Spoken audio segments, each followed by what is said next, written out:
नमस्कार मित्रांनो, मी सुमित भोसले आणि तुमचं कॅलिफोर्निया 30 फार्म्समध्ये स्वागत आहे.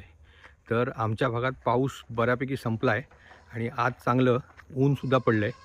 सो आम्ही म्हणलं की जे आम्ही पावसानंतर आमच्या प्राण्यांना उवांसाठीची ट्रीटमेंट करतो ती आज करतो आहे आणि त्यातला जो पिल्लांचा भाग आहे आज तुम्हाला दाखवतो आहे. तर चला बघूया. हे तुम्ही बघू शकता, काही जी पिल्लं आहेत ही आता 1-1.5 महिन्याची पिल्लं आहेत. त्यांच्यावरती उवांचा प्रादुर्भाव बऱ्यापैकी दिसतो आहे. जनरली पाऊस संपता जी गरमी होते त्या गरमीमध्ये हे उवा वाढण्याची शक्यता खूप वाढते. सो त्याच्यामुळे ते लक्ष ठेवून त्यांच्यावरती उपचार करणं खूपच गरजेचं आहे. तर आपण दरवेळीप्रमाणे हेच औषध वापरतो आहे, बुटॉक्स नावाचं. ह्याच्याबरोबर अजून एक येतं एमित्राज नावाचं. तर तुम्ही बघू शकता ह्याच्यामध्ये डेल्टामेथ्रिन नावाचं कंपाऊंड आहे किंवा औषध आहे आणि जे एमित्राज म्हणून येतं त्याच्यामध्ये सायपरमेथ्रिन असतं. तर ही औषधं आपण आलटून पालटून वापरू शकतो.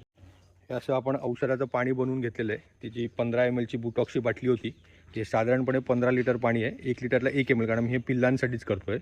मोठ्या प्राण्यांना आपण साधारणपणे 1 लिटरला 2 ते 2.5 ml औषध वापरतो आणि ते आपण स्प्रे पद्धतीने त्यांच्या अंगावरती टाकतो. आता पिल्लं लहान असल्यामुळे त्यांना आपण ह्या टबमध्ये सरळ बुचकळून काढणार आहोत.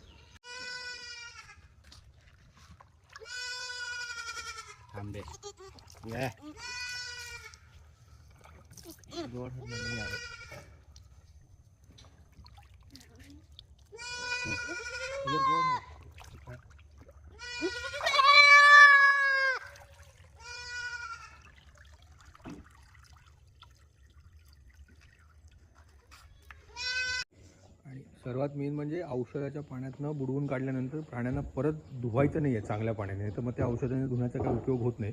ते औषध त्यांच्या अंगावरती राहिलं पाहिजे, सुकलं पाहिजे, तरच त्याच्यातनं त्या उवा आणि जर असतील तर गोचीड त्याचा नायनाट होतो.